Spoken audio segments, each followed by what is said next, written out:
tous. Nous allons vous parler d'agilité. Alors aujourd'hui c'est une conférence pour les développeurs. Donc bien, pourquoi ça devrait vous intéresser, l'agilité sur vos projets? Pourquoi faire? Je suis Christophe Adinki. Et moi Martin Duterte. Voilà. Et nous remercions évidemment aussi tous les sponsors de la DevFest. Sans eux, c'est simple, il n'y aurait pas de DevFest. Donc merci à eux. Alors l'agilité, ça peut faire peur, parce que si on regarde sur internet, on pense de tout et n'importe quoi. Il y a tout un tas de docs, il y a tout un tas de méthodes. Ça ressemble limite à une religion, il y a des espèces de gourous qui vont donner le là, et puis les autres qui vont pas être d'accord, etc. Il y a des valeurs, ça ressemble aussi à un concept un peu marketing, on veut vendre avec l'étiquette agilité, tout ça. Au final, on ne sait plus trop ce que ça veut dire vraiment. Et alors plutôt que de vous lancer comme ça la définition et vous laisser vous débrouiller avec, ce qu'on vous propose dans cette présentation, c'est vous présenter c'est quoi l'intérêt en fait. Parce que si on veut se mettre à l'agilité, il faut savoir pourquoi, c'est mieux. Et en fait, ça sous-entend que quelque part, avant ça marchait pas. Alors pourquoi? Pourquoi avant ça marchait pas? Alors avant c'était le plus traditionnel, le cycle en V. Donc pour juste un petit rappel, on va pas rester longtemps là-dessus. Le cycle en V, il a deux parties. La première partie c'est la phase de production et la deuxième partie c'est la phase où on teste ce qu'on a fait pour voir si ça correspond. Donc en soi c'est pas une aberration, vaut mieux commencer, avant de livrer, vaut mieux commencer par tester pour être sûr qu'on fait de la qualité. Autant produire avant pour savoir ce qu'on teste et puis il faut concevoir avant de réaliser. Donc en soi c'est pas une bêtise. Par contre, le cycle en V il est tiré directement des processus industriels, de chaînes de montage. Donc chacun son poste, on prend à gauche, on bosse un peu, on passe à droite. Et alors quand ils se sont dit bon bah maintenant on va faire des logiciels, ils ont fait bah on a déjà un process, on sait déjà comment faire, ça marche bien, on prend et on fait partout. Mais du coup, ce qu'on oublie c'est que on prend pas un montage automobile, on met pas sur sa table et on met pas de l'autre côté. C'est pas palpable, c'est pas forcément quelque chose de physique. On partage surtout de l'information. Toute la chaîne, la première partie du cycle en V, au final, on échange beaucoup d'informations. Et l'information, quand c'est traité par des humains, eh ben, il y a de la perte. C'est pas aussi efficace que du physique. Surtout quand on fait de le proche en proche. En général, dans les cycles en V, dans les contrats forfaits, on a chacun son poste, et en plus, c'est peut-être même chacun sa boîte. On n'est pas forcément dans le même bureau. Et puis, la com, on la prend que de la personne qui vient avant toi. Donc à chaque fois, l'information, elle est répétée, elle est transformée, et le pire, c'est qu'à chaque étape, on rédige un nouveau document. Donc au départ, c'est l'analyse du besoin, après il y a les spécifications, la conception, etc. À chaque fois, on va traduire l'information, donc déjà il y a de la perte quand on la transmet, et en plus quand on la traduit, on ne comprend encore plus rien. Donc ça, c'est le premier problème qui intervient. Et alors, la solution agile qui correspond à ça, c'est simplement se mettre autour d'une table et parler. Plutôt que de rester chacun dans son silo, on va de temps en temps aller se voir et puis discuter pour que l'information soit partagée dans un même groupe, qu'on détecte tout de suite s'il y a quelque chose qui commence à être un peu louche pour plus tard pouvoir réaliser sa tâche sans problème. Le level 2, si on va aller encore un tout petit peu plus loin, ce serait d'avoir un seul format d'échange, un seul document qui traverse toute la chaîne, que tout le monde comprenne avec le même langage. Il y a un deuxième problème avec le cycle en V, ça s'appelle le flux stocké. Donc ça c'est un gros mot, ça veut juste dire que quand on fait du développement logiciel, la plupart du temps, on prend les besoins, on les met sur son poste, puis on bosse. Puis c'est long parce qu'il y a beaucoup de besoins, puis après on passe le bébé au suivant. À la fin ça fait... Puis on fait chacun son tour. Donc c'est pas top, ça sert à rien d'avoir plein de bureaux à la chaîne, autant d'avoir un et puis on se met devant chacun son tour. Donc c'est pas très efficace. D'autant que ça donne des situations assez bizarres, on se retrouve à faire 6 mois de spec. Et puis entre le moment où on s'est dit ah, il y a un besoin, on va proposer une solution. Une solution c'est toujours un peu créer, faire de l'innovation. Le problème c'est qu'avec un flux stocké, on aura la réponse de est-ce que la solution elle est pertinente 6 mois, 1 an ou plus après. Donc ça marche pas des masses. Et alors la solution, elle n'est pas très... On n'a rien inventé, hein, c'est pas très compliqué. C'est de faire des itérations plus courtes. Entre le moment où on propose une solution et le moment où on la donne, où on la teste, plus c'est court et mieux c'est parce qu'on est capable de réagir tout de suite. Si 2 ans après on se dit ah on avait proposé ça comme solution, par contre c'était plus besoin, je sais plus, enfin, on sait plus, on est perdu. Donc l'idée c'est de rétrécir le moment, enfin la durée entre le moment où on conçoit, on propose la solution et le moment où on a un retour sur cette solution. Et pour ça, on va pas prendre toute la brique logicielle d'un seul coup pour tout faire. On va prendre un morceau, on va le découper en morceaux, de manière intelligente évidemment, et on va le traiter et on aura la réponse dans 2 semaines, dans 1 mois peut-être, mais au moins on n'aura plus ce problème de charge. Et un autre problème, le problème numéro 3, sur les chiffrages. Ça c'est un peu lié au contrat de forfaitisation, c'est qu'à chaque fois il faut tout planifier à l'avance, il faut tout chiffrer à l'avance pour savoir combien ça va coûter et aussi combien de temps on va y mettre. Quand on fait une estimation, alors là je fais un peu de maths mais je vais essayer d'être simple, on fait des additions, jusque là ça va. On a une estimation, on dit la tâche elle fait 3 jours, et puis on a une erreur sur notre estimation parce que bon, on dit 3 jours mais un pot doigt mouillé, on ne sait pas trop, on l'a jamais fait donc on ne sait pas, on ne peut pas être exact du premier coup. Et il y a une incertitude, alors on la mesure pas toujours, c'est pas toujours pertinent mais il n'empêche qu'elle existe. Une autre évolution, elle dure 5 jours, pareil il y a une marge d'erreur qui dépend, qui est un peu plus grande forcément. Le problème c'est que quand on fait l'addition au total, pour donner la facture, prévisionnelle, le devis, c'est qu'on se moque complètement du risque. Et pire que ça, quand on fait donc cette addition, donc le chiffrage c'est l'évolution plus le risque, et à la fin, quand on obtient notre total, donc 8 plus ou moins 4, on ne sait pas trop, le problème c'est que ça finit dans le contrat. C'est qu'on dit, bonjour monsieur le client, moi j'en ai pour 8 jours, voilà. Et puis on contractualise, on dit moi je m'engage, et si je dépasse, eh ben, bon j'accepte d'avoir des frais supplémentaires et de ne pas satisfaire mon client du premier coup. Donc pareil, dans l'agilité on a des solutions pour ça. On ne ravente pas non plus des trucs phénoménaux, hein. On dit juste qu'on va limiter le périmètre pour éviter d'additionner les évolutions, les chiffrages et d'additionner les erreurs aussi. Et l'idée c'est que avoir 30% d'erreurs sur une évolution qui dure 2 jours, c'est pas du tout la même chose que 30% sur 500 jours. On voit bien que si le problème survient, on n'aura pas le même travail pour contourner cette erreur. Le 4e problème, c'est la collaboration.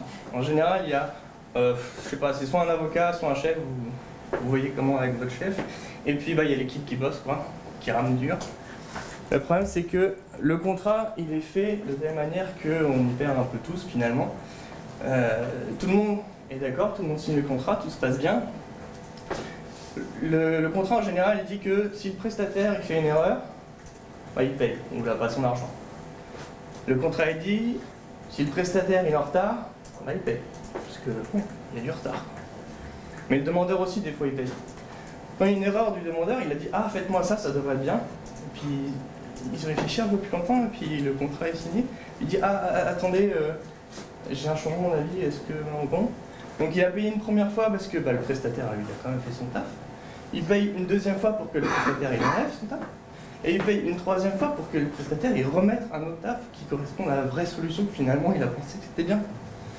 Et tout ça, c'est super, sauf que on voit que le prestataire il fait 2 trucs en plus. Donc il a de l'argent, c'est bien, mais il fait 2 trucs en plus. Sauf qu'on a vu aussi qu'en général il était booké sur les 6 mois qui suivaient, avec tout le monde à plein, tout le temps. Donc on va rajouter une tâche au prestataire, alors qu'il a un engagement sur le retard. Donc comment est-ce que ça peut marcher? Donc les solutions qui sont proposées dans les outils de l'agilité, c'est de partager les erreurs. C'est de dire, ok, les erreurs, ça peut arriver, c'est normal. Et puis, bah, on ne sait pas toujours quelle est l'origine de l'erreur, qui est fautif finalement. Est-ce que c'est la personne qui a réalisé ou est-ce que c'est parce qu'on lui a mal expliqué? Il n'y a jamais, c'est toujours difficile, il y a des combats, alors ça finit par les avocats, mais il y a toujours des tiraillements entre ah bah on a fait comme dans les specs, c'était mal expliqué, on a fait mal, etc. Donc le level 1 c'est de comprendre, se mettre d'accord avec son client, de dire que les erreurs il y en aura, voilà. Et le deuxième, le niveau 2, si on veut aller un petit peu plus loin, c'est de se dire, non seulement il y aura des erreurs, on va partager ce risque-là, mais par contre on va aussi mettre en place quelque chose pour pouvoir corriger nos erreurs, pour pouvoir accepter que finalement, sur les 6 mois, on puisse intercaler de temps en temps des correctifs, des corrections d'erreurs. Par exemple, si les spécifications étaient incomplètes ou autres. Créer de la valeur. Alors ça paraît un petit peu abstrait, comme ça veut dire quoi créer de la valeur? Je vais le dire autrement, c'est faire des trucs qui servent à quelque chose, tout simplement. Qu'est-ce qui se passe dans des modes de réalisation classique? Il y a des gens qui s'appellent les AMOA, les assistants à maîtrise d'ouvrage. On aime bien les détester, ces gens-là, on ne les aime pas tellement.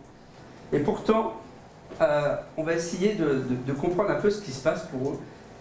Ils ont un boulot qui est pas facile. Qu'est-ce qu'on leur demande? On leur demande de s'asseoir dans une salle avec une rame de papier, de prendre un stylo et d'écrire tout ce que le logiciel va faire. Et tout ce qu'ils ont imaginé, ce que le logiciel va faire, c'est leur rame de papier et leur stylo. Ils vont devoir tout imaginer. Avec quelqu'un que je respecte beaucoup, il a une expression pour ça. Il appelle ça construire des cathédrales dans les airs en utilisant comme matière première l'air lui-même. Et c'est ça que font ces gens, ces AMOA. On leur demande un travail complètement inhumain d'imaginer complètement le système. Et alors, non seulement c'est terrible comme boulot, mais en plus de ça, s'ils oublient un truc, comme disent les jeunes, ils prennent cher. A contrario, s'ils mettent des trucs qui servent à rien, personne ne va leur reprocher. Moi, ça fait plus de 20 ans que je suis dans le métier, jamais j'ai vu quelqu'un qui a ajouté des fonctionnalités qui ne servaient pas se le faire reprocher. Ça doit exister quelque part, mais pas dans les projets que j'ai croisés, en tout cas. Ça donne quoi concrètement? Des jolis petits chiffres. Ces chiffres-là, ils ont été publiés par un organisme qui s'appelle le Standish Group, qui sont des gens très très sérieux. Ça date un petit peu, ça date de 2002. Et que nous disent ces chiffres-là? Que le boulot qu'on fait, ce qui est vraiment utile, c'est cette partie-là. 7% qui servent toujours, 13% qui servent souvent. Et les trucs qui ne servent pas vraiment, c'est 80%. Alors c'est rigolo parce que ça fait le Pareto, on croit que c'est un peu trafiqué, non, c'est vraiment les vrais chiffres. Donc il y a 80% du boulot qui ne servent pas, ou peu. C'est quand même assez terrible. Alors ça va être quoi notre solution agile par rapport à ça? Là aussi elle va être simple, c'est beaucoup la question de bon sens à l'agilité. Level 1, faire les choses importantes en premier.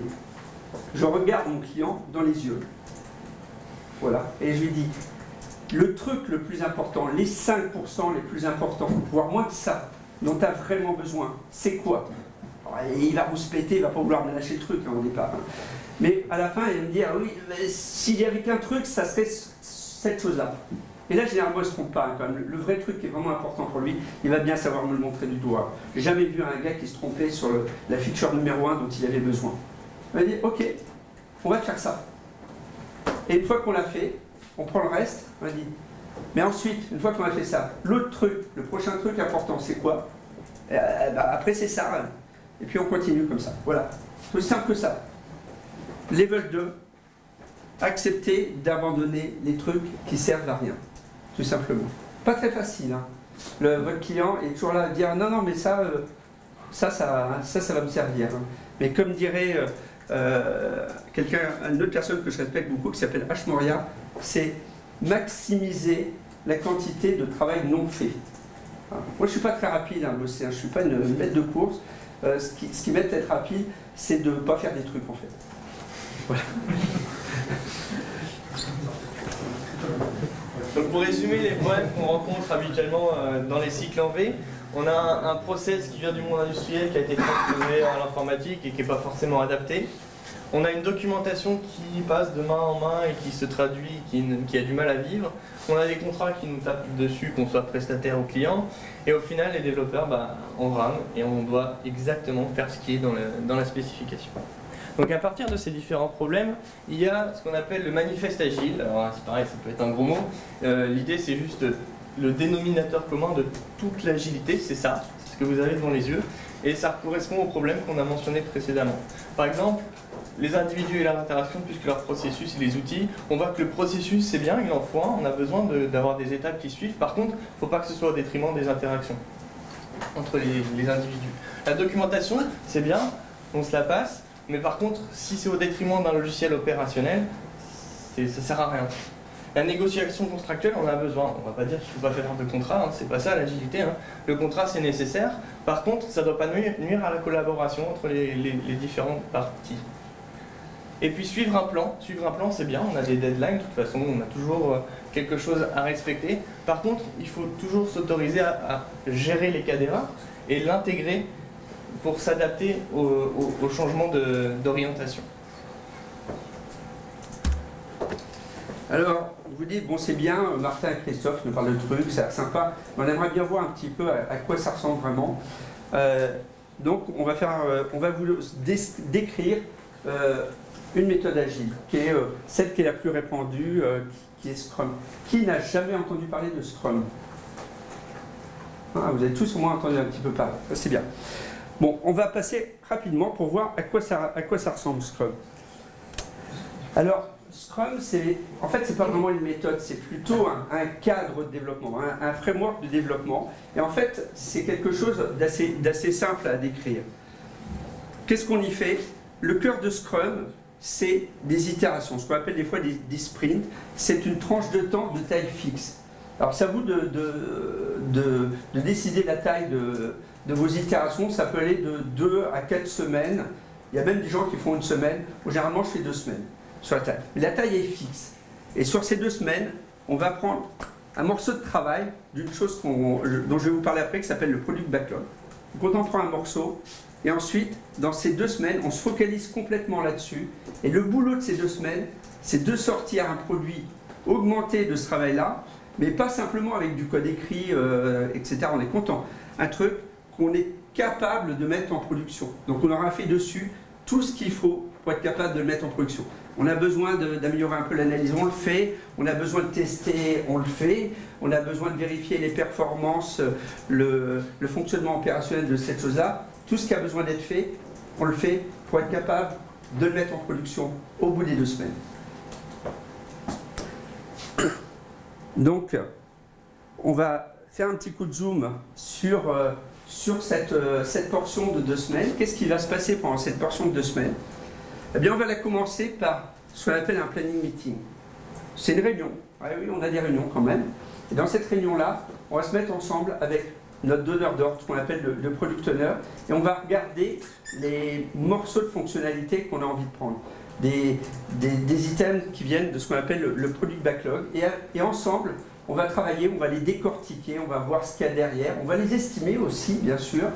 Et on va décider ensemble de ce qu'on est capable effectivement de prendre sur ces 2 semaines. Et en quelque sorte, on va faire notre plan d'action des 2 prochaines semaines. Et surtout, la chose importante par rapport au process classique, c'est qu'on va le faire ensemble. Ce n'est pas le chef de projet dans son coin qui va faire des estimations et qui va dire « ben voilà, moi j'ai estimé ça, c'est tant, toi tu fais ça, toi tu fais ça ». C'est l'équipe, c'est les gens qui font le boulot, qui savent comment on fait le boulot et le temps que ça prend. C'est pas un mec dans un coin qui sait, qui décide. La deuxième chose, c'est que pendant toute cette durée de 2 à 4 semaines, tous les jours, l'équipe va se réunir. Un truc assez rapide, 10-15 minutes, ce qu'on appelle le daily stand-up. On se resynchronise tous sur l'avancement des 2 semaines. Qu'est-ce qu'on a fait hier? C'est quoi notre objectif de la journée? Est-ce qu'on est toujours dans les rails par rapport à notre itération? Est-ce qu'on est bloqué sur un truc? Est-ce que j'ai besoin d'aide? Ou est-ce que je peux aider un de mes collègues? Donc on se resynchronise tous les jours, tous les jours. Au bout des 2 semaines, notre incrément, on va le montrer. On va faire une démo à tous les gens qui peuvent être intéressés par notre produit. C'est-à-dire pas seulement le gars qui a bossé avec nous, celui que j'ai appelé tout à l'heure le product owner, mais des utilisateurs potentiels, des commerciaux, des managers, des gens qui ont financé le projet. On leur montre où est-ce qu'on en est, et on va recueillir leur feedback. Le feedback, c'est un mécanisme très très important de l'agilité, pour voir un petit peu quel est leur ressenti, là où ils aimeraient mettre la patate sur la prochaine itération. Et ça va nous aider pour la prochaine itération. Tout ce feedback va nous aider à guider dans quelle direction on va aller sur les 2 à 4 prochaines semaines. Le dernier élément de notre itération, ça c'est quelque chose aussi, on est assez accro là-dessus dans les processus agiles, c'est ce qu'on appelle une rétrospective. On prend un petit moment ensemble, on regarde comment s'est passée notre itération, comment on a bossé ensemble, qu'est-ce qui n'a pas bien marché, qu'est-ce qui a un peu ripé, là où on a perdu du temps, et on prend des actions pour s'améliorer, pour faire en sorte que notre prochaine itération soit un peu plus productive, on la vive mieux, on soit un peu plus heureux. Être heureux au boulot, c'est quand même important. Hein. C'est avec ça qu'on est productif, c'est en se faisant plaisir au travail.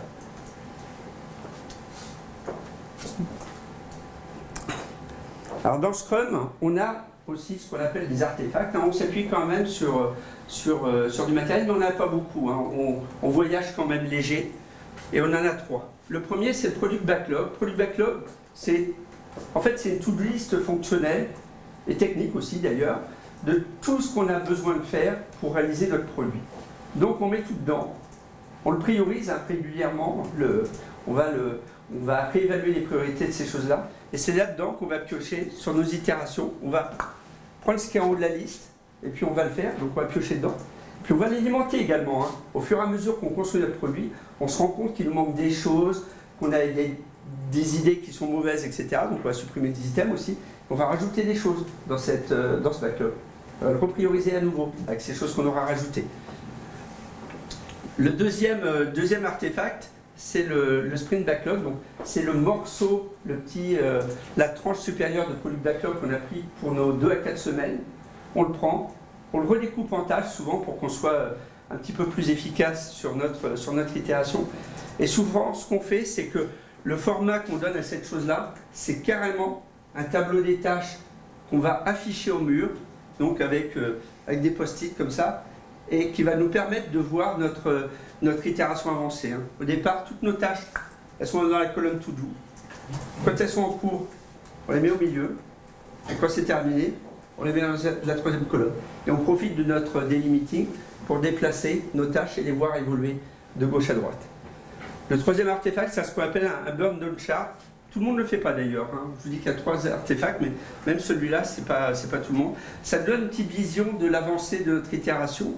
Alors, on le construit à l'envers, c'est-à-dire qu'on commence l'itération en additionnant tout ce qu'on a à faire, puis à chaque fois, chaque jour, on décrémente des éléments qu'on a réellement fait.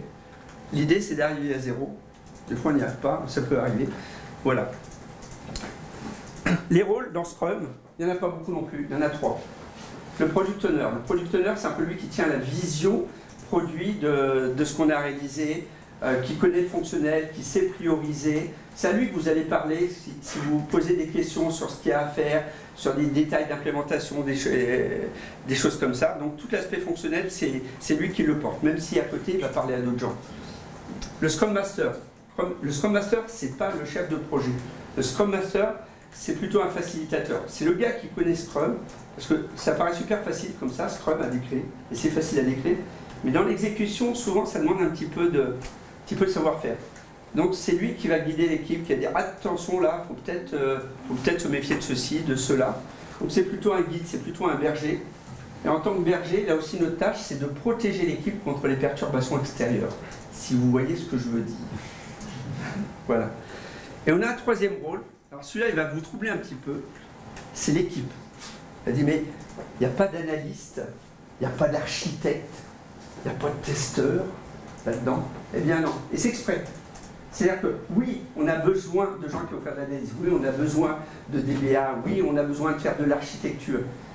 Mais ce ne sont pas des rôles, c'est simplement du boulot qu'il y a à faire. Tout le monde potentiellement est capable de faire un petit peu d'analyse, de l'action meilleure que d'autres, faire des tests, faire de l'architecture. C'est un travail commun, c'est un travail collaboratif. On est pluridisciplinaire autant que possible dans cette équipe. Ce qui importe dans une équipe Scrum, c'est l'équipe, c'est le fait d'être capable de faire le travail ensemble. C'est pas le fait qu'il y ait l'expert architecture qui ait fait ceci ou que l'analyste qui ait fait cela. Ça on le gomme, ça ne nous intéresse pas vraiment. Ce qui nous intéresse, c'est que le boulot soit fait. Ça ne veut pas dire qu'on ne valorise pas l'expertise. On a besoin d'expertise dans l'équipe. Donc on a vu ce que c'était en gros l'agilité, on a vu un exemple avec Scrum, on a des fesses quand même, donc on va parler de Google, on va voir ce qu'ils font eux. Est-ce que c'est agile? Alors, chez Google c'est plus qu'une méthode, c'est carrément une culture d'entreprise. Il n'y a pas de hiérarchie dans le sens où il n'y a personne qui va dire toi tu vas là, toi tu fais ça. Il n'y a pas ça.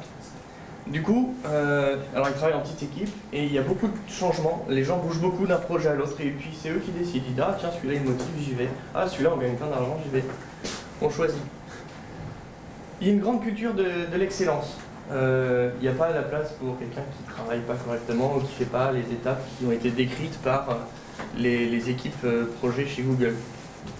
Il y a ce qu'ils appellent la règle des 20%.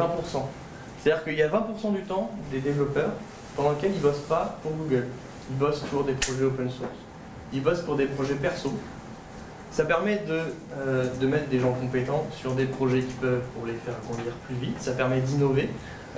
L'exemple le plus récent, a priori, ce serait Angular, qui a été développé par quelqu'un pendant ces 20% et puis qui a pris de l'ampleur chez Google, jusqu'à l'essor qu'on connaît maintenant. Chez Google, il n'y a pas de roadmap non plus, il n'y a pas de version 3, 4 de Gmail, il ne prévoit pas les dates, etc. Pour autant, c'est pas l'anarchie, il y a quand même des product managers, c'est l'équivalent des PO en Scrum, qui vont avoir une vision projet, qu'est-ce qu'on va mettre après, qu'est-ce qu'on va donner à nos utilisateurs. Il y a une évaluation par les pairs, donc c'est fortement lié à l'expertise technique, on demande à chacun d'être compétent. Et ensuite, il y a des incitations financières. Je disais qu'on va sur tel ou tel projet en fonction de nos motivations, mais c'est aussi en fonction de l'argent qu'on peut gagner avec. Et globalement, ça marche plutôt bien. Ça marche plutôt bien sur des petites équipes, etc. Ça marche bien. Google, ça se développe bien. Gmail fonctionne bien, etc. Il y a pas mal d'innovations. Il y a souvent des produits qui sortent qui tranchent un petit peu avec ce qu'on connaît. Pour autant, ils ont rencontré aussi des problèmes avec ce modèle-là. Ça marche quand c'est des petites équipes. Quand ça commence à devenir de très très grandes équipes, l'absence d'un véritable process, d'ateliers séparés, ça peut poser problème. Et notamment avec le projet AdWords, celui qui remplit les caisses de chez Google, il y a beaucoup de gens qui travaillent là-dessus. Et leur système un petit peu ouvert, où chacun est un petit peu responsable de son travail, ça marche pas tellement. Alors ils se sont dit, bon, il faut faire quelque chose, on ne peut pas rester comme ça, AdWords ça nous rapporte des sous, on ne va pas le laisser se casser la figure. Donc ils ont fait venir tout un tas de gens qui ont constaté la culture d'entreprise, qui disent, oula, c'est super bien, ça, vous êtes beaucoup, vous innovez bien, il ne faudrait pas tout casser, il ne faudrait pas se remettre à faire un cycle en V et puis tout casser. D'autant que l'ambiance est plutôt sympa et puis c'est quelque chose qui est très souhaité par les développeurs, il ne faut pas changer cette culture d'entreprise. Alors ils ont dit, bon d'accord, on est bien conscient que c'est ce qui fait la force de Google, c'est cette culture. On va essayer de prendre des processus agiles, déjà ça part bien, et après ils ont pris Scrum. Et puis ils se sont dit, on va toucher le minimum possible à la culture Google, on va prendre des petites choses de Scrum, on va les mettre, on va voir. Alors là les développeurs ils se sont dit, oula, on va mettre un process avec des gens, c'est pas la culture, ça passe pas. Et ils ont essayé. Et puis donc ils ont pris la dose homéopathique qui était tout petit morceau de Scrum et puis ils ont essayé pendant 2-3 itérations. Puis ils se sont dit c'est pas très confortable, on se marre pas, c'est moins sympa de travailler, il y a des choses qui vont pas, on s'entend pas, etc. Donc ils ont rajouté d'autres choses. Et au final ils ont pris tout Scrum pour ce projet AdWords. Donc on a vu qu'avec Google notamment, ils avaient une méthode agile bien à eux. On a vu qu'il y avait Scrum, il y en a aussi plein d'autres qui existent. L'extreme programming, le Kanban, le Lean, il y en a d'autres. Vous pouvez inventer la vôtre. C'est pour ça aussi que ça fait un peu une cacophonie. L'agilité, c'est que chacun peut apporter sa pierre à l'édifice et créer sa propre méthode agile. Il n'y a pas deux méthodes Kanban faites d'une manière différente dans une entreprise, de la même manière que Scrum. Il n'y en a pas qui font 2 fois pareil. Pourtant, c'est le même cadre de processus. Alors la question que vous vous posez peut-être, c'est ok, on a parlé de processus. Ici, tout ce temps que vous êtes développeur. Quelle est ma place? Est-ce que parler de l'agilité, ça me concerne moi en tant que développeur? Vous imaginez bien que la réponse, ça va être plutôt oui. Hein. Voilà. Bah oui, ça vous concerne. En fait, c'est beaucoup plus important, le développeur est beaucoup plus important dans les méthodes agiles que dans des processus classiques. Tout d'abord, l'excellence technique. On a tendance à pas tellement en parler, mais l'excellence technique, c'est un prérequis de l'agilité. On ne peut pas faire d'agile sans excellence technique. Pour un simple fait, déjà, c'est qu'on va chercher à livrer, à être capable de mettre en production régulièrement quelque chose toutes les 2 semaines. J'aime bien vous dire que ce que vous faites, il y a intérêt à être carré. Les régressions, c'est un mot qui est simplement pas possible dans ce processus-là. Donc la qualité, votre savoir-faire là-dedans, c'est quelque chose d'essentiel. L'architecture. Dans les process agiles, on n'a pas l'espèce de, comment on appelle ça, cellule des architectes transverses qui vont vous décrire votre truc en couche et puis vous l'instanciez sur tous les projets de votre société de 12 763 personnes. Non, ce qu'on fait, c'est une architecture guidée par les besoins. Si on fait de l'architecture en couche, on fait des couches qui servent, dont on a besoin dans ce qu'on fait actuellement. On fait tout ce dont on a besoin, pas plus ce dont on a besoin. Et s'il faut être créatif en termes d'architecture par rapport à des choses un peu créatives, et Dieu sait qu'on fait des choses créatives aujourd'hui, eh bien, on va le faire. Mais on ne va pas se contenter de recettes toutes faites et de dire simplement « Ah ben moi je fais comme ça parce que l'architecte il m'a dit de faire comme ça ». Ça, on ne fait pas. Voilà. Les choix technologiques. Les choix technologiques, c'est un vrai effet de levier dans les projets. Quand on est dans les processus classiques, comme vous l'a dit Martin, on est un petit peu comme ça dans des cages à lapins un peu isolées. Et puis on a le fonctionnel qui dit bah voilà mon besoin fonctionnel. Maintenant c'est de la technique. La technique, tu te débrouilles. Bien ici on va essayer de faire mieux, on va essayer de collaborer, travailler ensemble avec les gens du fonctionnel et vraiment avoir de vrais dialogues, de vraies discussions ensemble dans lesquelles on va dire oui, eh bien, il y a telle technologie, dans le cadre de ce qu'on est en train de faire, je pense qu'elle pourrait servir à quelque chose. On discute ensemble et notre produit, c'est un vrai mariage d'idées fonctionnelles innovantes et de technologies qui vont faire un effet de levier sur ce projet-là. Ensuite, des pratiques de craftsmanship, ce qu'on appelle aujourd'hui le craftsmanship, l'artisanat logiciel. On a une boîte à outils de plein de techniques, le test-driven development, l'acceptance test-driven development, les design patterns avec le refactoring, le domain-driven design. C'est des choses qui vont nous aider pour la qualité logicielle, pour la qualité de notre design, de notre architecture. Alors maintenant ce que je voudrais voir avec vous, c'est essayer d'illustrer comment ça va se passer dans votre vie au quotidien en tant que développeur. On se projette en avant, on se projette dans 3 mois. Ah, ça y est, on arrive dans un projet agile. Qu'est-ce qui se passe? Eh bien, on va voir ça. On va voir quelle est ma journée de développeur agile. Alors moi, j'aime bien arriver un petit peu tôt le matin. J'arrive un petit peu avant 9 h. Alors, dans les projets agiles, on travaille comme ensemble. On n'a pas le gars qui va travailler la nuit, puis l'autre qui va travailler le jour, et puis on ne va jamais se voir. On collabore, on travaille ensemble. Donc on a globalement quand même une fenêtre de travail où on est tous en même temps. Ça ne veut pas dire que c'est l'armée, qu'on arrive tous à 8h30 tapante. On a un petit peu de flexibilité, on s'est tous mis d'accord. Moi j'arrive un petit peu plus tôt, ça me permet de dépiler 2-3 trucs. Cela dit, on s'est tous mis d'accord sur le fait qu'on allait faire notre stand-up à 10 h, parce qu'à 10 h on est à peu près tous là, ceux qui arrivent tôt, ceux qui ont apporté leur gamin à la crèche. On est là à 10 h, donc on fait notre stand-up en début de journée, ça permet de faire le plan pour ce qui vient. Et d'ailleurs dans ce stand-up, moi je viens de terminer une tâche hier soir, et cette tâche c'était la dernière d'une fonctionnalité, de ce qu'on appelle une user story. Et en discutant avec l'équipe, on s'est dit, bah, tiens, puisqu'on a terminé la user story, on va se mettre directement avec le product owner devant un poste de travail, et puis on va la regarder ensemble pour qu'il nous la valide. Là, tout de suite, maintenant, c'est vrai, finalement, elle est terminée, pourquoi attendre 3, 4 jours, 1 semaine, 2 semaines, elle est terminée, autant voir ça ensemble tout de suite. Donc, c'est ce qu'on fait, on voit ça avec le product owner, on se met devant un poste, et le product owner, il me valide ma story. Pour lui, c'est OK, mais en fait, faut que je vous dise un truc, c'est que, en fait, les acceptances tests de la user story, on les avait déjà passées bien avant.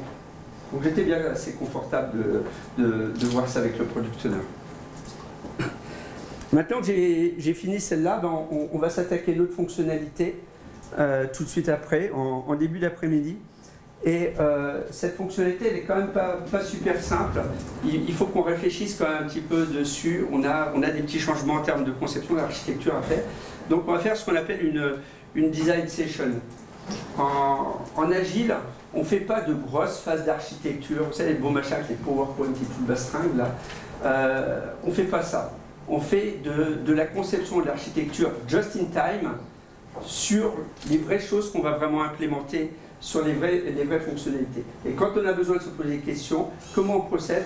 Eh bien, on va simplement se lever, on va amener les copains, on va se mettre devant un tableau blanc et on va regarder ensemble comment on pourrait faire. Et dès qu'on a une idée, un plan d'action qui tient un petit peu la route, eh bien, on va se remettre devant le poste et puis on va l'implémenter pour voir si effectivement c'est une bonne idée, si elle tient la route.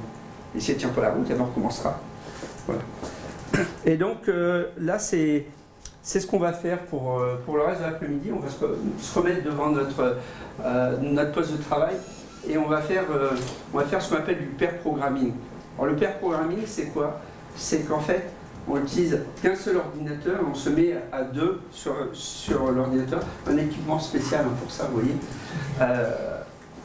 Et donc, il y en a un qui code, et puis l'autre, pendant ce temps-là, il fait deux choses. Il regarde, il a un regard avec un petit peu de recul sur ce que vous faites, et puis il prépare aussi les tests unitaires sur ce qu'on est en train d'implémenter. C'est un petit peu comme si on faisait non seulement du test, mais du code review en temps réel. Donc en termes de qualité, c'est assez mortel comme truc. Hein. On a souvent un petit peu de mal à convaincre les managers de faire cette chose-là, mais en termes de qualité, ça a vraiment un gros impact. Par contre, on ne s'en rend pas compte tout à fait au début, mais c'est super fatigant de faire du pair programming, de faire terminer la journée. Hein, c'est assez difficile et du coup, on arrive à la fin de journée, on a passé 8 heures au bureau, 8 heures de travail intense, donc on est content de rentrer chez soi. Le rythme soutenable, ce qu'on appelle le rythme soutenable en agilité, c'est un truc important. L'idée, c'est pas de bosser comme des tarés et puis au bout d'une semaine d'être complètement sur les rotules et d'être démonté et d'être hors d'usage, ou encore de se taper des phases d'intégration où on travaille la nuit et le week-end. Non, on détermine un rythme qu'on est capable de tenir indéfiniment. Et ce qu'on a trouvé, c'est que 8 heures de travail par jour, 5 jours par semaine, c'est le bon rythme.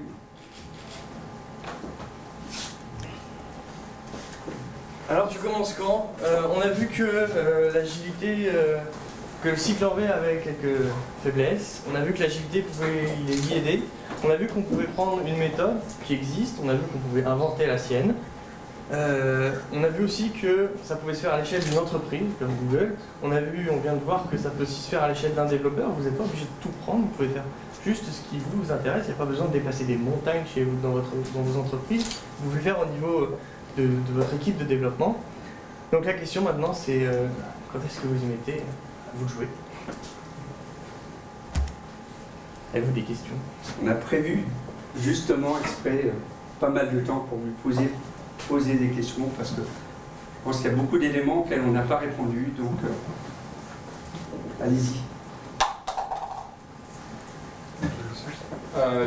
Généralement dans un projet il y a quand même des bugs qui partent en production malheureusement et du coup on les met quand la phase de correction de bugs dans le processus Scrum par exemple, ça devient une tâche dans le backlog ou c'est... Alors oui, effectivement déjà c'est pas bien, tu as parlé de phase, nous on ne parle pas de phase, c'est un peu un gros mot pour nous, c'est super vilain, mais effectivement tu vas avoir des défauts, parce qu'on n'est que des hommes, il y a des trucs qui vont passer au travers. Des fois, tu sais, il y a aussi un petit peu une limite entre le défaut et la fonctionnalité, si tu vois ce que je veux dire. Et oui, à ce moment-là, effectivement, on les met dans le backlog et on le traite sur l'itération suivante. Alors après, tu as toujours le cas de l'emergency bug, le truc qui est passé à travers les mailles du filet. Bah, ça, de toute façon, il n'y a pas de mystère. Un emergency bug qui doit être résolu dans les 12 heures, les 24 heures ou je ne sais quoi, eh bien, il faut le résoudre, il n'y a pas trop de choses. Par contre, dans la rétrospective suivante, on va se poser quand même sérieusement la question. On a laissé passer quand même un gros bastard comme ça dans le processus. Comment ça se fait que c'est arrivé? Comment on peut faire pour que ça n'arrive plus? Mais on fait quand même notre possible effectivement pour prévenir ça. Et notamment, on a deux pratiques qui nous aident quand même beaucoup. C'est ce qu'on appelle le test driven développement. Donc le test driven développement, en fait, c'est quoi? C'est que tu testes ton code. D'accord? Et tu as le niveau d'obstu, qui est l'acceptance test driven développement, qui est un petit peu mon préféré aujourd'hui. Celui-là, je l'aime vraiment bien. C'est quoi? C'est d'écrire les tests fonctionnels qui vont avec la fonctionnalité. Et en fait, quand ton product owner comme ça, il te dit tiens, je voudrais pouvoir ajouter des items à mon panier, eh bien, on va se mettre ensemble avec lui. En fait, on va se faire un petit workshop. On va se mettre ensemble. On va dire ok, qu'est-ce qu'on est en train de dire? Si j'ai un item et je mets une quantité 0, qu'est-ce qui se passe? Je n'avais pas pensé, on peut mettre 0. Oh ben, ça va faire une erreur. Ou alors ça me fait un total de 0 euros. On le détermine. Et on se fait tous les cas un petit peu tordus comme ça. Et cet acceptance test workshop, il va avoir deux vertus qui vont être terribles. C'est que finalement, il va me servir de détail de spécification, d'une part. Il va faire qu'on va être tous bien sur la même longueur d'onde sur qu'est-ce que veut dire la fonctionnalité qu'on nous demande. Et en plus de ça, avant même de commencer à travailler, on a la liste des tests qui vérifient. C'est pour ça que je disais tout à l'heure que j'avais triché un petit peu quand le product owner était venu nous voir, parce que les tests d'acceptance, on les avait rédigés au début de l'itération. Je les avais déjà joués. Quand il est venu me valider, je l'avais déjà pré-validé. Oui.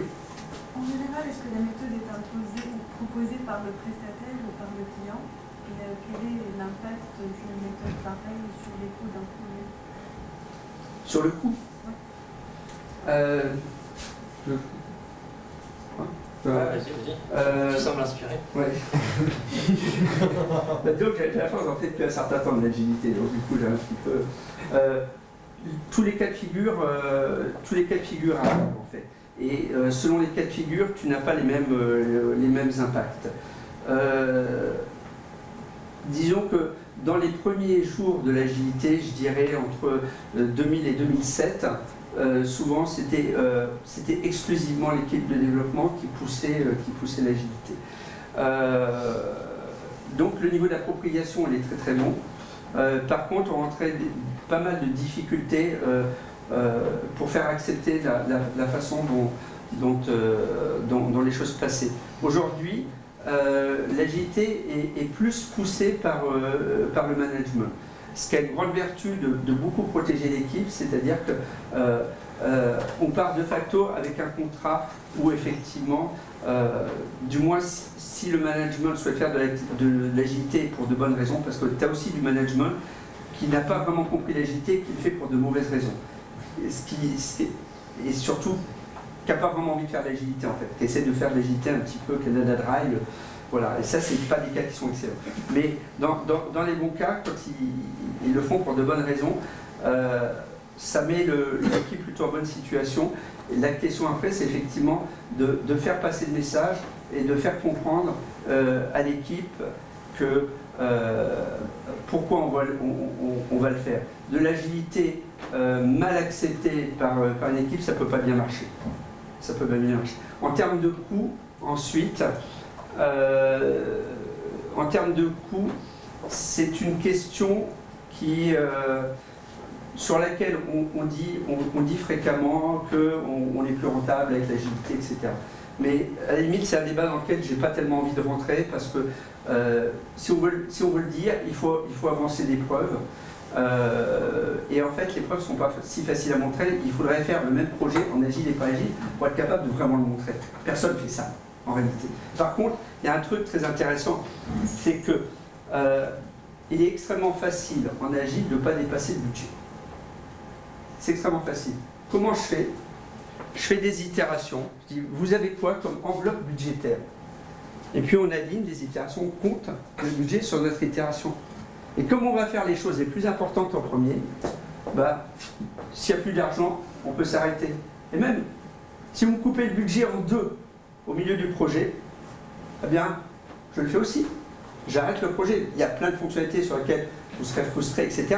Mais vous aurez quelque chose avec les trucs les plus importants. Et c'est des choses qu'on peut faire. Elle arrive sur des projets qu'on n'avait pas au bout du budget. Où le client nous dit ouais, mais les fonctionnalités qui restent, je m'aperçois que c'est un peu du luxe, on ne va pas les faire. Ça arrive. Donc je ne réponds pas vraiment directement à votre question, mais j'espère que vous avez éclairé quand même. En termes de taille d'équipe, il y a des nombre de personnes qui ont plus fait leur preuve que l'autre au niveau de... Ça, je veux savoir répondre. Ouais, alors la moyenne, avec Scrum en tout cas, la moyenne, c'est le chiffre idéal, c'est 8. Au-delà, on peut le faire, c'est pas un problème. Dès qu'on arrive à 10, ça commence à être bancal parce qu'on parle beaucoup, on a vu qu'il y a pas mal de la réunion tous les jours. On parle beaucoup. Plus on est gens, plus il va y avoir d'interactions, on va commencer à se marcher dessus, on va attendre que l'autre est fini parce que le modèle de données n'est pas figé, alors je ne peux pas commencer. On va commencer à se marcher sur les pieds. En dessous, c'est faisable aussi, on peut descendre jusqu'à 5, mais 8 c'est le bon chiffre. En fait, sur le coup, là-dessus, il y a eu des études de fait, justement sur la communication, sur le canal de communication qu'on a entre personnes. Et ces études ont montré qu'en fait, il y avait un optimal en fait, en termes de taille, au-delà duquel la multiplication des canaux de communication font que notre activité décroît. Il semble que ce chiffre soit 7, en fait. Moi, j'avais relevé dans un bouquin qui était un bouquin de Steve McConnell, qui était The Art of Software Estimation. Comment on gère les interactions avec le reste du monde qui n'est pas forcément agile, genre l'équipe elle a prévu son sprint, mais finalement j'ai besoin d'une tâche d'un DBA ou d'un serveur des opérationnels et eux en fait c'est peut-être pas prioritaire, c'est pas prévu dans le sprint, ils vont mettre 4, 5, 6 jours à exploser le sprint. Comment on gère en fait le monde extérieur? Alors celle-là, c'est la question que j'aurais aimé qu'on ne pose pas. C'est difficile. Aujourd'hui c'est une grosse difficulté en fait. C'est que souvent dans des projets, on se trouve dans un cadre, on a installé l'agilité dans un cadre, et que dans le monde de l'entreprise, à l'extérieur de ce cadre-là n'est pas agile en fait. Donc ça peut arriver par exemple si vous avez des relations par exemple avec un marketing pas agile, avec des gens comme ça, où effectivement, typiquement assez souvent la production avec des DBA, il n'y a pas de réponse toute faite. Hein. L'agilité, c'est clairement pas une zone où il y a des réponses toutes faites. Qu'est-ce qu'on peut dire sur ce genre de choses? On peut dire qu'on va essayer, en s'appuyant sur nos rétrospectives qui nous montrent, là vous savez, de voir si on trouve des solutions créatives. Les solutions, elles ne sont pas toutes faites, elles vont dépendre de votre cadre.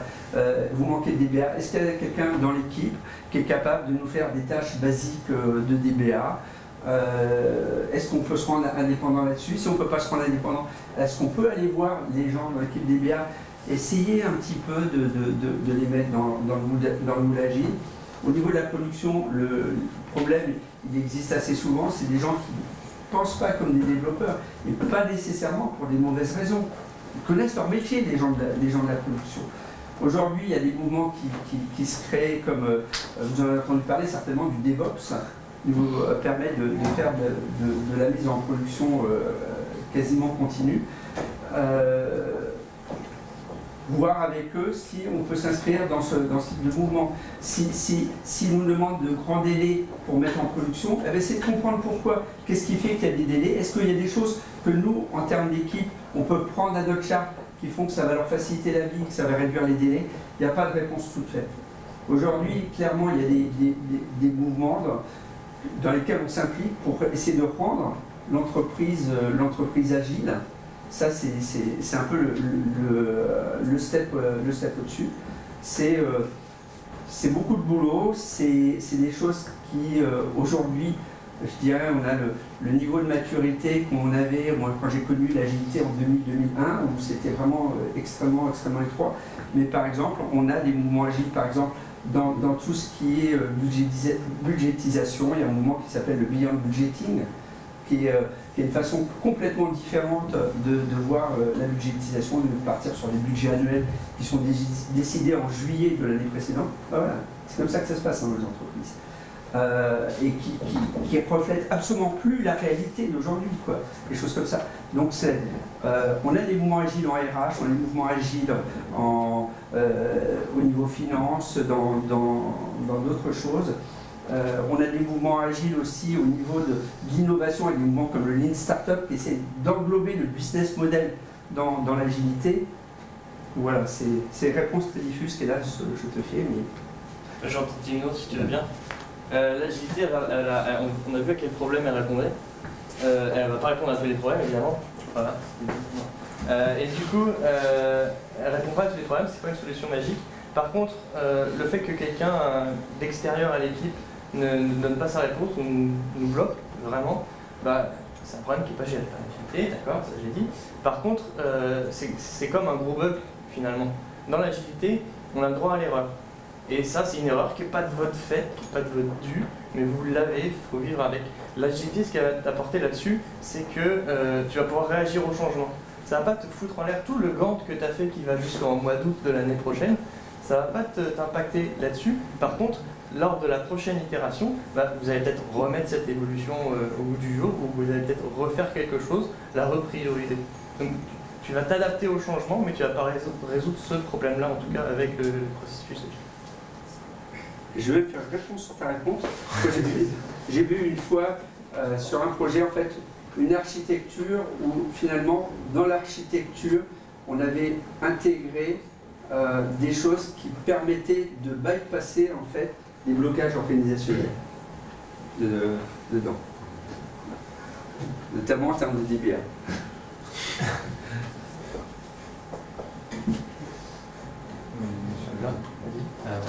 Est-ce que Scrum c'est une méthode agile qui est adaptée à ce qui serait des projets en dehors du travail, des études, un peu le soir et le week-end, et des projets comme ça en télétravail avec une équipe de 4-5? Alors, oui. Étant donné la difficulté de se rencontrer. Alors, sur la première partie, je dirais oui. En fait, l'un des créateurs de Scrum, il nous sort toujours le même exemple. Alors, je pense qu'il pousse un petit peu loin le bouchon. Hein.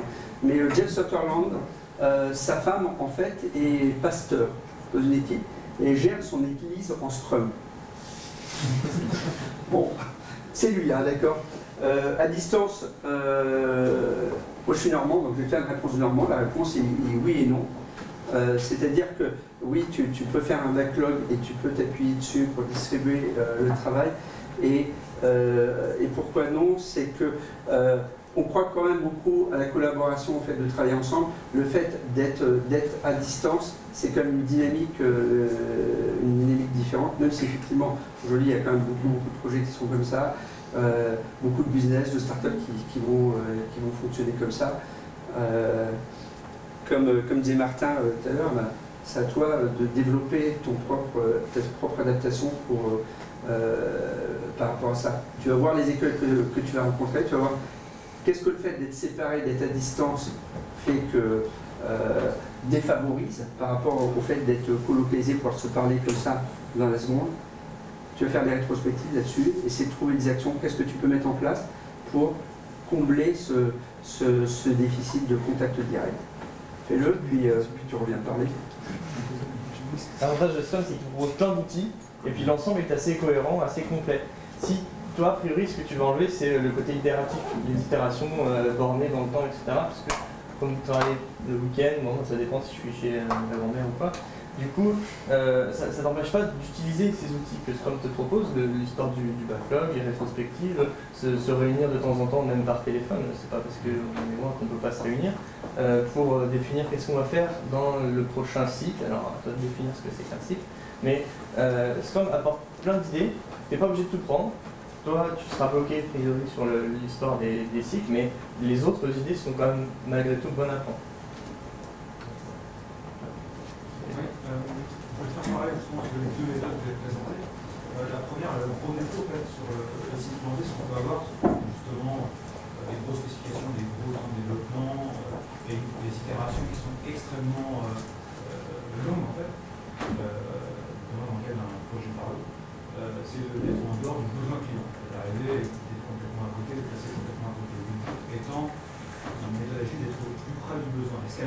justement, c'est pas ça le risque de glissement d'un budget dans le méthodologie, c'est de justement être tout le temps en évolution sur les périodes de présentation où le besoin est redéfini car mal défini au départ ou n'est plus le même.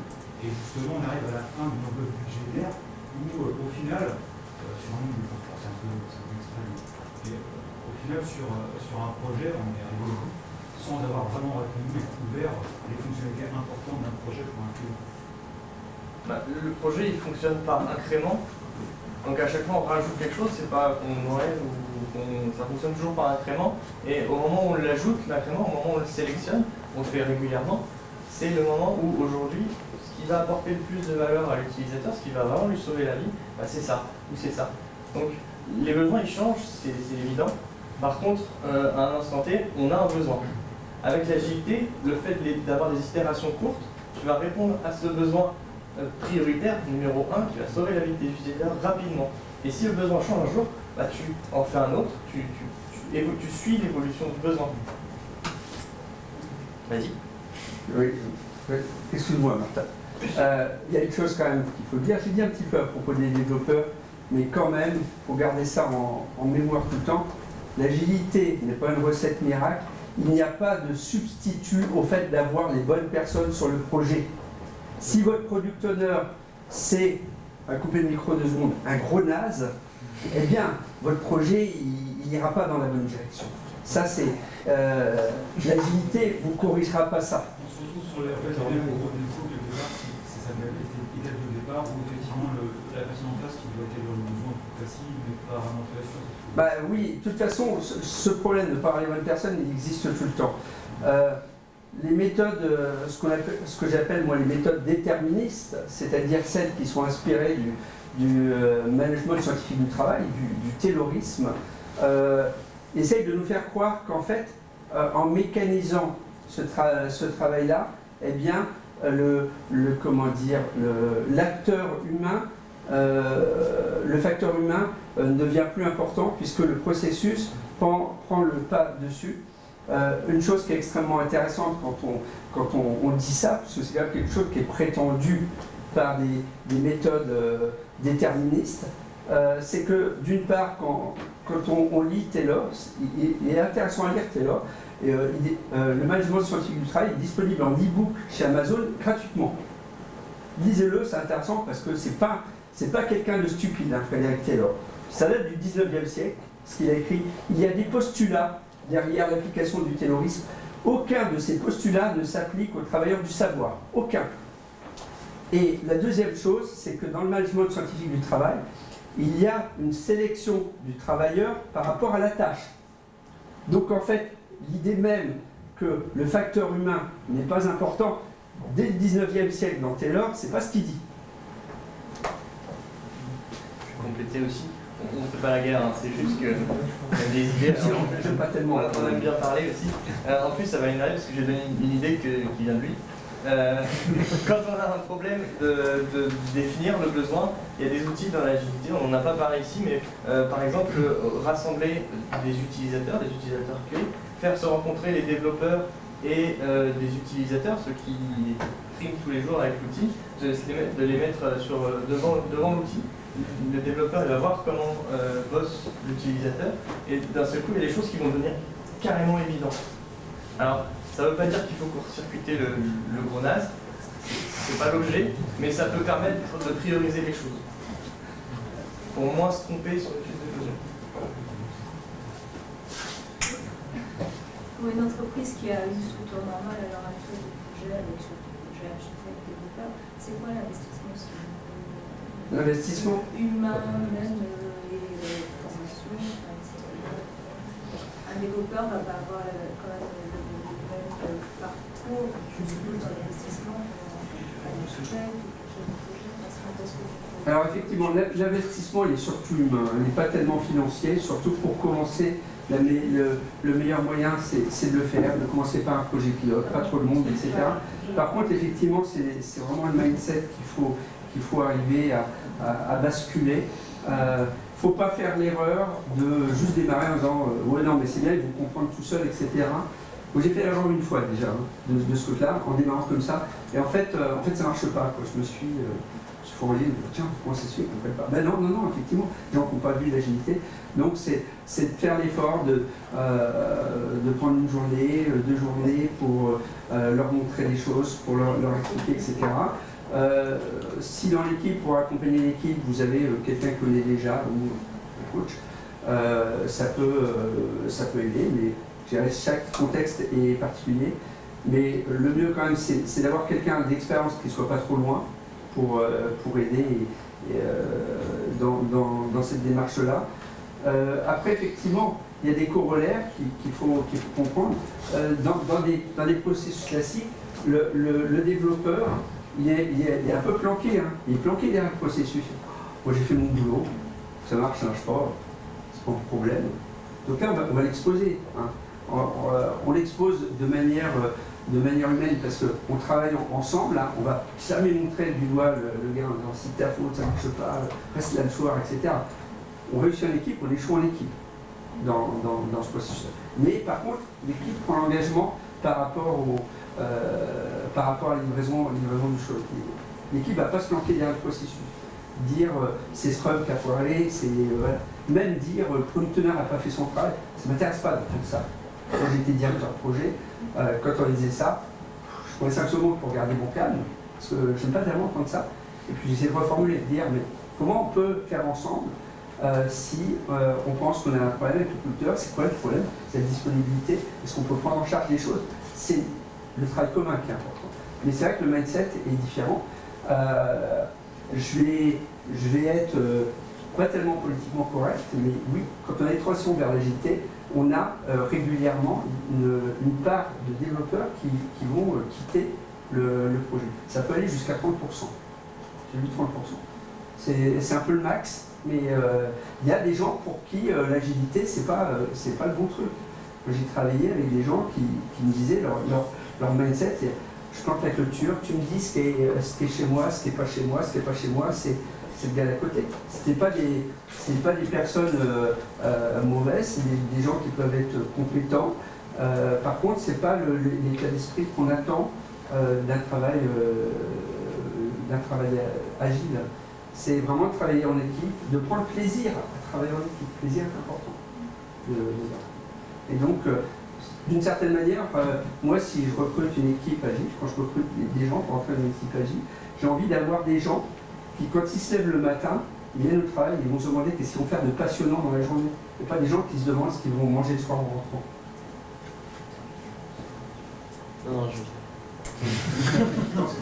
À un moment, je vais dire un truc, mais je vais trouver un créneau pour le dire. Je pense qu'il y a 3 choses importantes dans l'agilité. 3 trucs auxquels il faut penser tout le temps. Le focus.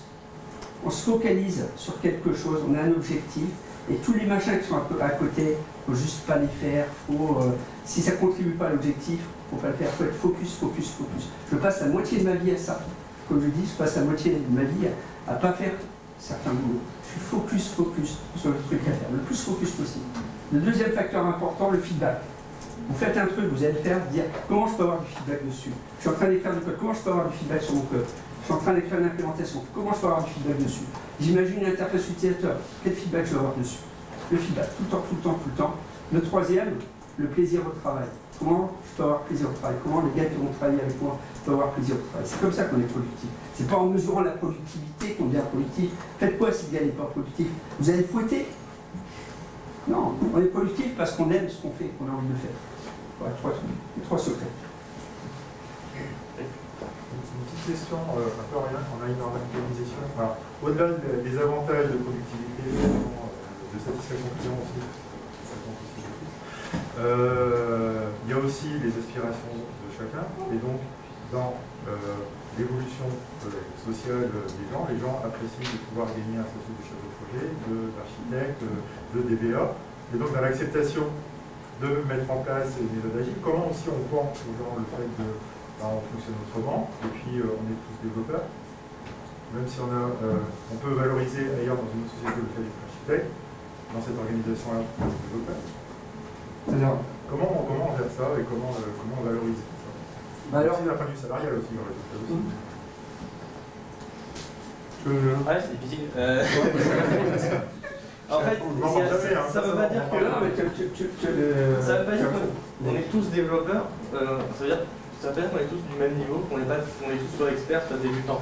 Il y a toujours des gens qui sont plus compétents que d'autres sur certains sujets. Et c'est reconnu. Entre eux, ils se reconnaissent, ils savent que s'ils ont une question à poser sur une base de données, ils vont interroger telle personne. Mais c'est vrai que l'équipe dans Scrum, elle est vraiment vue comme pas une boîte noire, mais on a envie que les gens fassent quelque chose, que le produit avance. Je dirais pas peu importe qui on met dedans ou qui fait les tâches. C'est peu importe qui fait les tâches. Et sur le long terme, dans une entreprise, je pense qu'il ça doit finir par créer certaines tensions, non? Alors, les gens aspirent toujours à valoriser d'une façon ou d'une autre. oui, oui, certainement. Maintenant, c'est deux choses un peu indépendantes. Effectivement, pour le gars pour qui l'ascension dans l'échelle hiérarchique de l'entreprise, pour qui c'est le but, eh bien, j'ai pas de solution pour lui. Moi, si je prends mon cas actuellement, je suis plutôt en train plutôt de descendre des étages hiérarchiques depuis quelques années, et franchement, je m'en moque un peu. Mon but, c'est de prendre du plaisir à faire mon travail. C'est pas de devenir directeur, etc.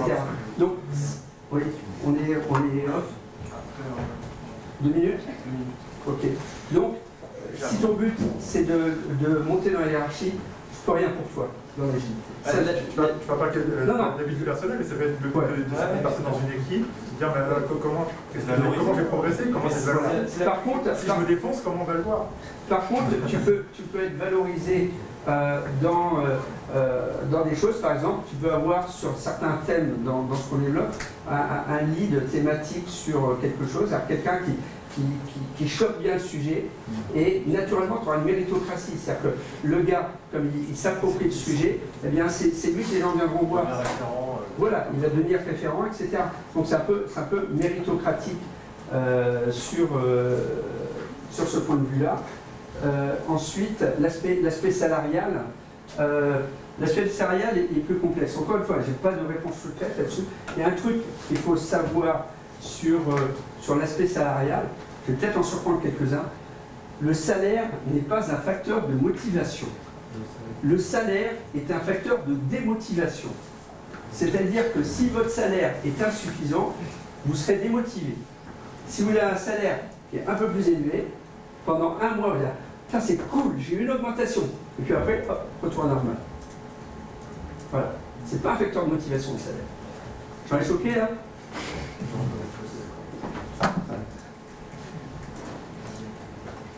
Je crois qu'il faut qu'on libère la salle. En plus, la température, elle est en train de... Voilà. Merci.